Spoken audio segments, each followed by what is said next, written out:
রাসূলুল্লাহর সম্পর্কে গুস্তাখি করার জন্য নাজিয়ার মতো মেয়ে, নিকৃষ্ট মেয়েগুলো লকাবের ভিতরে ঢুকে গেছে। কথা বুঝতে পারছেন? নবীর শান ইজ্জত সম্পর্কে যারা কথা বলবে তাদের ঠিকানা হয় পৃথিবী থেকে বিদায়, নালে কারাদণ্ড হবে। কথা বুঝতে পারছেন? আর রাসূলুল্লাহর বিরুদ্ধে যখন গুস্তাখি করে কথাবার্তা বলা হবে, যতক্ষণ পর্যন্ত এই সম্পর্কে আপনি মুখ না খুলবেন, প্রতিবাদ না করবেন, আপনি মুমিন হতে পারবেন না। কথা বুঝতে পারছেন? দুঃখ লাগে, কষ্ট লাগে, কি বলবো, বলার কিছু নেই। বলবো এক কান দিয়ে, ও তো কালকে রাত্রেবেলা যখন জলসায় যাচ্ছি, আল্লাহ দেখছে রাস্তার ধারে লাইন ধরে ছেলেগুলো এমন ফ্রি ফায়ার নিয়ে পিজি রাস্তার উপরে বসেছে, তাদেরকে তুলে সরিয়ে দিয়ে তারপরে গাড়ি গেল আমার। তাদেরকে সরিয়ে দেওয়ার পরে, মানে যে গরু ছাগল যেমন সরাতে হয়, তাদেরকে সরিয়ে দিয়ে তারপরে গেল। তাই তো মন ওইদিকে, মার, গুলি কর মেডিকেল নিয়ে আয়। কথা বুঝতে পারছেন? তাদের মন তো ওইদিকে। কি পাবজি বাবাজি নিয়ে পড়েছে, কি আপনার ফ্রি ফায়ার নিয়ে পড়েছে, তাদেরকে তুলতে হলো রাস্তা থেকে, আল্লাহ সাক্ষী, তুলতে হলো। তারপর আমার গাড়ি গেল। ওট বাবা ওট, আমি গাড়ি নিয়ে যাবো পিচ রাস্তার উপরে। হেরো ভাঙার দুঃখ লাগে, কষ্ট লাগে। সমাজ, মানুষ আজ কোথায় পৌঁছেছে? নিকৃষ্ট জায়গায় পৌঁছে গেছে। এই ফ্রি ফায়ার খেলছে, এই মুরব্বী আব্বা কোনো কিছুই জানে না, খালি একটাই জানে যে আমার ছেলে গেম খেলছে একটা, যে গেমের নাম হলো ফ্রি ফায়ার। তাই তো নাকি? আপনারা মুরব্বী এটাই জানবেন, আর কি জানবেন? ফ্রি ফায়ার বলে একটা গেম আছে, সেটাই খেলছে। আর বাকিটা তো আপনাদের জানা না। ওই যুবকগুলোকে ডেকে দেন আমার সামনে, আমি তাদেরকে চ্যালেঞ্জ সহকারে জানিয়ে দেবো, ওর ভেতরে গেম কোম্পানি দুটো মানুষ দিয়েছে, একটা হলো মহিলা আর একটা হলো পুরুষ। এই ব্যাপারটি আমি ভালো করে অ্যানালাইজ করেছি, এই ব্যাপারে আমি ভালো করে রিসার্চ করেছি, জানতে পেরেছি। তাকে আপনার ছেলে হাফ প্যান্ট পরায়, গেঞ্জি পরায়, হাতে কুত্তা ধরায়, হাতে একটা বন্দুক ধরায়, তারপরে গুলি করতে করতে যায়। আবার ওর ভিতরে দিয়েছে কি জানেন? একটা কাবা ঘর কোম্পানি দিয়েছে, ফ্রি ফায়ার কোম্পানি। কাবা ঘরে গুলি কর মুসলমান, অথবা তোদের কাবা ঘরে গুলি কর। তারপরে একটা কি দিয়েছে? কবরস্থান দিয়েছে, কবরের উপর দিয়ে দৌড়চ্ছে। এ তো কুত্তা, এর জ্ঞান কোথায়? এই কুত্তা তো, এর মানুষের গায়ে রক্ত নাই তো। এরপরে কি করেছে আপনি নিজেও অবাক হয়ে যাবেন। এরপরে কি করেছে? এরপরে দিয়েছে যে দুটো মানুষ যে দিয়েছি, একটা হলো পুরুষ আর একটা হলো নারী। এই পুরুষটা হলো তোদের সব থেকে মানব জগতের প্রথম মানব, তোদের আদি আব্বাজান বলে নাম লিখে দিয়েছে, ADM আদম লিখে দিয়েছে। আর মহিলার নামটা একটু ঘুরিয়ে দিয়েছে, ইফ মানে মহিলা জগতের সর্বপ্রথম মহিলা আপনার আমার আদি আম্মাজান মা হাওয়া। বলে আস্তাগফিরুল্লাহ রাব্বি লা হাওলা লা কুওয়াতা। এদের যদি শরীরে কিঞ্চিত পরিমাণ ঈমানি রক্ত থাকে না, খেলতে পারে না। ঠিক বলছি না ভুল বলছি? শরীরে যদি কিঞ্চিত পরিমাণ ঈমানি রক্ত থাকে না, খেলতে পারে, আর ত্যাগ করবে। আস্তাগফিরুল্লাহ রাব্বি লা হাওলা লা কুওয়াতা ইল্লা বিল্লাহ। বাবা দোস্তাম, শরীরে কি একটু করে বোঝার চেষ্টা করবেন, খেয়াল করবেন। আমি একটু বেশি বলে ফেলছি নাকি? দুঃখ লিখছেন নাকি? হক কথা বলি। আমি আব্দুল্লাহ হোসাইনের ছেড়ে ছুড়ে কথা বলিনি, কথা বলি। ওই জন্য যেখানে একবার যায় এমন ঝুল ছেড়ে পরিষ্কার করে দিই, বলি আর ভিডিওতে তুলি বেরি কথা বলি। হেরো ভাঙাতে বলছে ভাইজান আবার সামনে বছর আসতে হবে, কথা দিয়ে আপনি কথা দেন, লিখে দেন, কথা বলি। যাই হোক, অনেক জায়গায় যায়, মুকাররা হিসাবে যায়, কিন্তু যাই হোক এমন এমন জায়গায়। কিন্তু আমি গেলে ছায়েরে কথা বলিনি, দুটো হক কথা বলবো, এসে যে ঝুলগুলো একটু পরিষ্কার করে দিয়ে যাবো, এটাই দরকার। আমার নানা জান ছোট হুজুর পীর কেবলা হক কথা বলতেন বাবা, কাউকে হাতে রেখে বেঁধে রাখার জন্য চিন্তা ভাবনা করে কথা বলতেন না, যে সামনে বছর আবার দাওয়াত পেতে হবে, এই মানসিকতা রাখা ভালো নয়। ও ভাই জানেন তাওয়াজ্জুহরা, ও নবীর বাপে বেবিকে রাগা রাসূলুল্লাহ দিবানা শুনে কেঁদেন বাবা। মুসা নবীকে একজন বড় ভালোবাসতো, মুসা নবীর সোহবতে বসতো, মুসা নবীর সোহবতে বসে থাকতো। মুসা নবীর উপরে আল্লাহ পাক যে কিতাব নাজিল করেছিলেন, সেই কিতাবের নাম হলো তাওরাত কিতাব। আর আপনার আমার আখিরি নবীর উপরে আল্লাহ পাক যে কিতাব নাজিল করেছিলেন, সেটা হলো কিতাব কুরআন মাজিদ আল্লাহ নাজিল করেছিলেন। মুসা নবীর মহব্বতের মানুষ, ভালোবাসার মানুষ, সোহবতে থাকা মানুষ। হারেসা একবার তাওরাত কিতাবখানা পড়তে থাকে। তাওরাত কিতাব পড়তে পড়তে পড়তে তাওরাত কিতাবের মধ্যে হযরতে মুসা নবীর নাম কম পেয়েছিল। মুসা নবীর নাম কম লেখা ছিল, আর আপনার আমার আখিরি নবী, জগতের শেষ নবী, জগতের বিশ্ব নবীর নামটা বেশি লেখা ছিল। এই কারণে হারেসা থাকতে না পেরে, হারেসা সহ্য না করতে পেরে সঙ্গে সঙ্গে হারেসা এমন সময় আপনার আমার আখিরি নবী, জগতের শেষ নবী, বিশ্ব নবী, বিশ্ব রাসূলের নামটা কেটে কেটে কেটে কেটে আগুনের মধ্যে ফেলতে শুরু করে দিয়েছে। বিশ্ব নবীর নামটা কেটে কেটে কেটে কেটে কেটে যখন হারেসা আগুনের মধ্যে ফেলতে থাকে, 46 খানা নাম যখন আগুনের মধ্যে ফেলে দেওয়া হয়েছে, 46টা নাম আগুনের মধ্যে ফেলে দেওয়ার সঙ্গে সঙ্গে আমার আল্লাহ পাক হারেসাকে আর থাকতে না পেরে মানুষের সূরা থেকে গোসাপের সূরাতে পরিণত করে দিলে। গোসাপ দেখেছেন? দেখেন, গোরকেল দেখেছেন? গোরকেল দেখেছেন? যাই হোক, যা কি বলে গোরকেল, তা কি বলে গোসাপ। হাদিসের ভাষায় লেখা আছে গোসাপ। গোসাপ কতদিন বাঁচে জানেন না? কে বলেন? না জানেন না। হাদিসের ভাষায় লেখা আছে গোসাপ 700 বছর বাঁচে। বাবা, কত বছর? 700 বছর বাঁচে। জীবনে কোনোদিন গোসাপ পানি পান করে না, অথচ পানিতে থাকে। জীবনে কোনোদিন পানি পান করে না, 40 দিন ছাড়া এক কাতরা পেচ্ছাপ করে। গোসাপের কোনোদিন দাঁত পড়ে না। আল্লাহ পাক মানুষের সূরাত থেকে, গোসাপের সূরাত থেকে হারেসাকে পরিণত করে দিলেন। কেন এতদিন হায়াত হলো? কিসের জন্য এতদিন আল্লাহ বয়স করে দিলেন? শুনে একটুখানি বোঝার চেষ্টা করেন, খেয়াল করেন, লক্ষ্য করেন। এমন সময় হারেসা মানুষের সূরাত থেকে গোসাপের সূরাত নিয়ে এমন সময় মানুষের লোকাল থেকে বেরিয়ে যায়। কারণ লোকাল মানুষ দেখলে গোসাপ দেখলে মারতে শুরু করে, ঠিক কিনা বলেন? সাপ দেখলে মারে, তাই মেরে ফেলবে মনে করে। এমন সময় হারেসা গোসাপের সূরাত নিয়ে পাহাড় পর্বতে ঘুরতে থাকে। বাবা, জঙ্গলের দিকে ঘুরতে থাকে। বহু বছর পরে, বহু বছর পরে, বহু বছর পরে এমন সময় মুসা নবী হিজরত করেছিলেন। মুসা নবী যখন হিজরত করেছেন, এমন সময় হারেসা থাকতে না পেরে মুসা নবীর কদমটা জড়িয়ে ধরে ঝরঝর ঝরঝর করে কাঁদতে শুরু করে দিয়েছে। এমন সময় মুসা নবী বলতে শুরু করে, ও আল্লাহ পাকের মাখলুক, এ গোসাপ তুমি এত কান্না কেন কাঁদছো? আল্লাহ পাক জবানটা খুলে দিলেন। হারেসাকে আল্লাহ পাক মানুষের সূরাতে গোসাপে পরিণত করেছিলেন। গোসাপের জবান আল্লাহ খুলে দিলে, ওই গোসাপের জবান দিয়ে হারেসা বলতে থাকে, ও আল্লাহর নবী মুসা, শুনে রেখে দেন, রেখে দেন, আমি গোসাপ নয়, গোসাপ নয়, গোসাপ নয়, আমি সে আপনার ভালোবাসার মানুষ, আপনার মহব্বতের মানুষ, আমি হলাম হারেসা। হারেসা তোমার এরকম পরিস্থিতি কি করে হলো? কিভাবে তুমি এরকম পরিস্থিতির মধ্যে পৌঁছালে? কিভাবে তুমি গোসাপে পরিণত হলে? হুজুর, আপনি বিয়াদবি মাফ করবেন, ক্ষমা করবেন হুজুর। হুজুর, আপনি তো জানেন আমি আপনার সোহবতে থাকতাম, আমি আপনার সোহবতে বসতাম, আমি যে আপনাকে কতটা ভালোবাসি, কতটা পিয়ার করি, কতটা মহব্বত করি, সেটাও তো আপনি জানেন। হুজুর, সেই জন্য আমি কিন্তু তাওরাত কিতাবটা যখন পড়তে শুরু করলাম, তাওরাত কিতাব পড়তে পড়তে পড়তে হুজুর তাওরাত কিতাবের মধ্যে, হুজুর তাওরাত কিতাবের মধ্যে আপনার নামটা আমি কম পেয়েছিলাম, আপনার নামটা আমি কম পেয়েছিলাম। যিনি নাকি আখিরি নবী হবেন, যিনি নাকি শেষ নবী হবেন, যিনি নাকি বিশ্ব নবী হবেন, ওনার নামটা আমি বেশি পেয়েছিলাম। এই কারণে আমি আর থাকতে না পেরে, আমি আর সহ্য করতে না পেরে তিনার নামটা আমি কেটে কেটে কেটে কেটে কেটে আগুনের মধ্যে ফেলতে শুরু করে দিয়েছিলাম।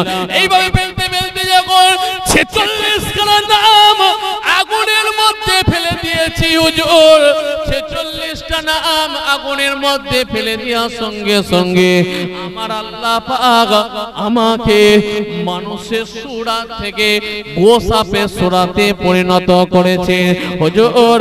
আমি তাই গোসাপের সূরা নিয়ে মানুষের লোকাল থেকে পাহাড় পর্বতে ঘুরছি হুজুর, জঙ্গলে জঙ্গলে ঘুরে বেড়াচ্ছি হুজুর। আপনি কি আমার জন্য আল্লাহ পাকের দরবারে একটুখানি রোনাজানি করবেন, একটুখানি কি ফরিয়াদ করবেন হুজুর? আল্লাহর দরবারে কি একটু সাহায্য চাইবেন? এমন সময় মুসা নবী, নবীদের সঙ্গে তো আল্লাহ পাকের ডাইরেক্ট কানেকশন, ঠিক কিনা বলেন? নবীদের সঙ্গে আল্লাহ ডাইরেক্ট কথা হয়, ঠিক কিনা বলেন? এমন সময় মুসা নবীর সঙ্গে সঙ্গে আল্লাহর সঙ্গে কথা বলতে শুরু করলেন। আল্লাহ পাক, আল্লাহ বললেন লাব্বাই মুসা।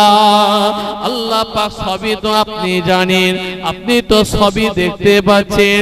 আল্লাহ পাক হারেসাকে আপনি মানুষের সূরা থেকে গোসাপের সূরাতে পরিণত করে দিয়েছেন।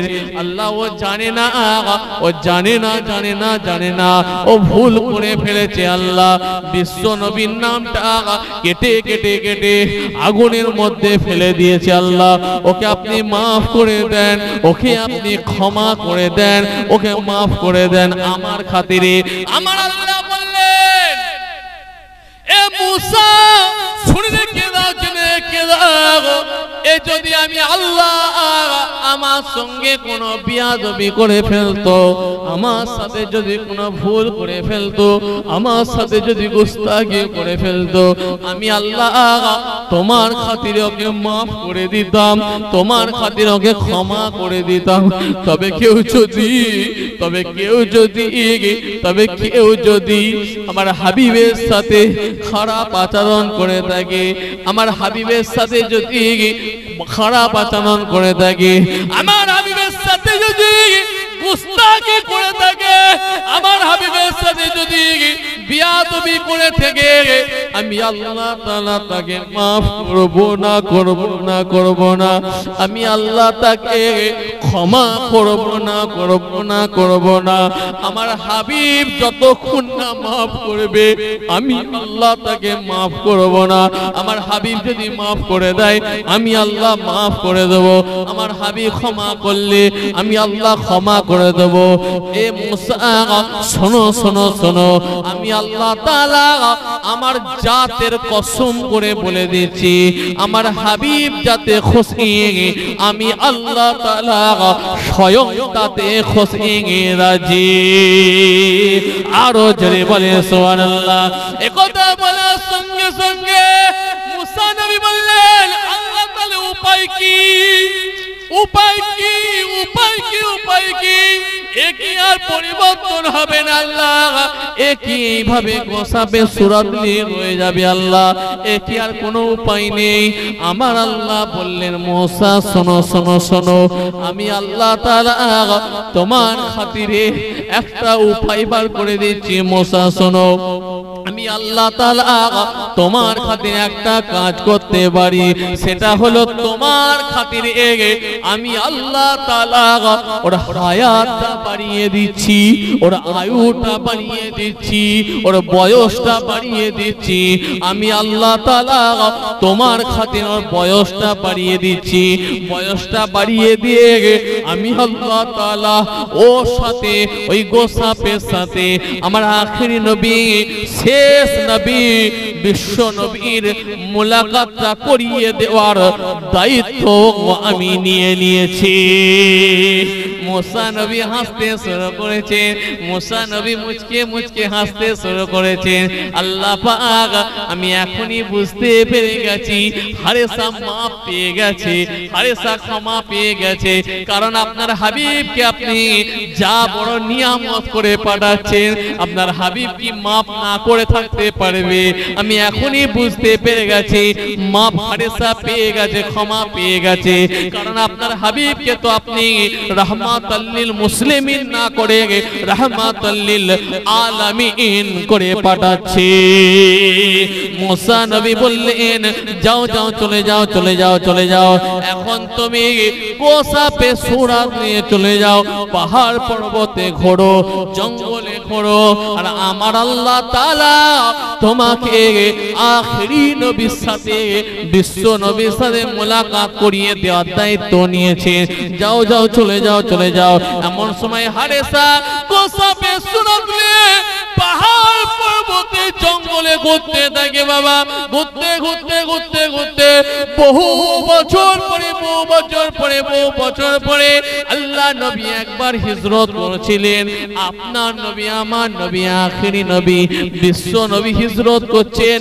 এমন সময় সঙ্গে সঙ্গে সেই হারেসা গোসাপে সুরাত নিয়ে রাসূলুল্লাহর কদমটা জড়িয়ে ধরে আল্লাহ নবীর কদমটা জড়িয়ে ধরে ঝরঝর করে কাঁদতে শুরু করে। আল্লাহ নবী বলতে শুরু করে, ও আল্লাহর মাখলুক, এ গোসাপ তুমি এত কান্না কেন কাঁদছো? আল্লাহ জবান খুলে দিলে গোসাপের জবান দিয়ে হারেসা বলতে শুরু করে, ইয়া রাসূলুল্লাহ, ইয়া হাবিবাল্লাহ, হুজুর আমি গোসাপ নয়, আমি মুসা নবীর সোহবতে থাকা মানুষ, আমি মুসা নবীর সান্নিধ্যে থাকা মানুষ, আমি মুসা নবীর বড্ড পিয়ার ভালোবাসার মানুষ, আমি মুসা নবীকে বড্ড ভালোবাসতাম, মহাব্বত করতাম, পিয়ার করতাম। এমন সময় আমি একবার তাওরাত কিতাবখানা পড়ছিলাম। তাওরাত কিতাবের মধ্যে আপনার নামটা ওখানে লেখা বেশি ছিল, মুসা নবীর নামটা কম লেখা ছিল। এটা তো আমি সহ্য করতে পারলাম না, এটা আর আমি মেনে নিতে পারলাম না। কারণ মুসা নবীর থেকে অন্য কারোর নাম বেশি হবে, ইজ্জত বেশি হবে, সম্মান বেশি হবে, এটা আমার দ্বারা সহ্য ছিল না। কারণ আমি এতটাই সেই মুসা নবীকে ভালোবাসতাম। এই কারণে আমি আপনার নামটা কেটে কেটে কেটে কেটে কেটে আগুনের মধ্যে ফেলতে শুরু করলাম।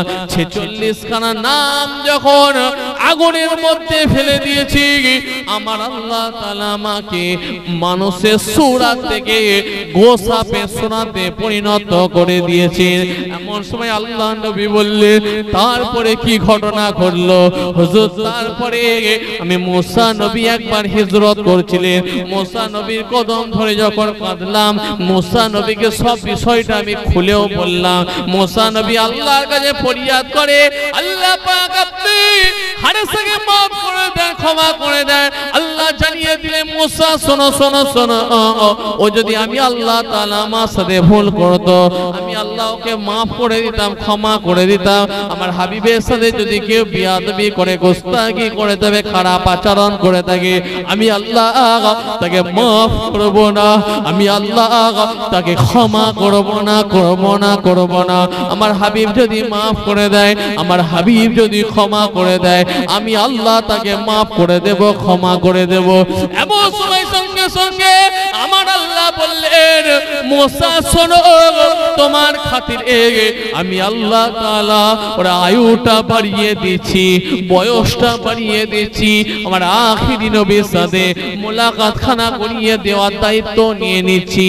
আমার আখিরি নবী যদি মাফ করে দেয়, আমার আখিরি বিশ্ব নবী যদি ক্ষমা করে দেয়, আমি আল্লাহ ক্ষমা করে দেব। কারণ আমার হাবিব যাতে খুশি, আমি আল্লাহ স্বয়ং তাতে খুশি। হুজুর তাহলে আপনি বলেন, আপনি কি ক্ষমা করে দেবেন, আপনি কি মাফ করে দেবেন? হুজুর হুজুর আপনি কি মাফ করবেন, ক্ষমা করবেন? আপনার আমার নবী কেমন নবী তো জানেন। রাসূলুল্লাহ এই ঠিক কথা শুনলেন। আল্লাহ নবী পুরো কথা শোনার পরে রাসূলুল্লাহ ঝরঝর করে কাঁদতে শুরু করে দিলেন। আল্লাহ নবী কাঁদতে কাঁদতে কাঁদতে হাত দুখানা তুলে আল্লাহ দরবারে আরশে মুআল্লা দিকে হাত দুখানা তুলে এইভাবে ফরিয়াদ করে বলেছে, আল্লাহ পাক, ও তো আমাকে চিনতে পারেনি আল্লাহ, ও তো আমাকে বুঝতে পারেনি আল্লাহ, আল্লাহ পাকে মাফ করে দেন, আল্লাহ ক্ষমা করে দেন, আল্লাহ মাফ করে দেন। আমার আল্লাহ পাক সঙ্গে সঙ্গে রহমতের ফেরেশতাকে জানালেন, আর সে আল্লাহ ঘোষণা করলেন, ও জিবরাইল, ও আমার রহমতের ফেরেশতা, আমার হাবিবকে গিয়ে জানিয়ে দাও, আমার হাবিবকে গিয়ে বলে দাও আপনি কাঁদবেন না, আপনি চোখের পানি ফেলবেন না, আপনার চোখের পানি আরশে মুআল্লাতে আল্লাহ সহ্য করতেও পারেন না, আপনার আল্লাহ পাক ফরিয়াদকে সহ্য করতে পারেন না। আপনি কাঁদবেন না, মনে দুঃখ পাবেন না, আপনি হাত না বান, আপনি হাত না বান, আপনার ফরিয়াদ আল্লাহ পাক আরশে মুআল্লায় কবুল করে নিয়েছে। একবার নিচের দিকে দেখেন তাকিয়ে, আমার আল্লাহ তাআলা আপনার ফরিয়াদকে কবুল করে নিয়ে হারেসাকে গোসাপে সূরাত থেকে মানুষের সূরাতে আল্লাহ পরিণত করে দিয়েছে।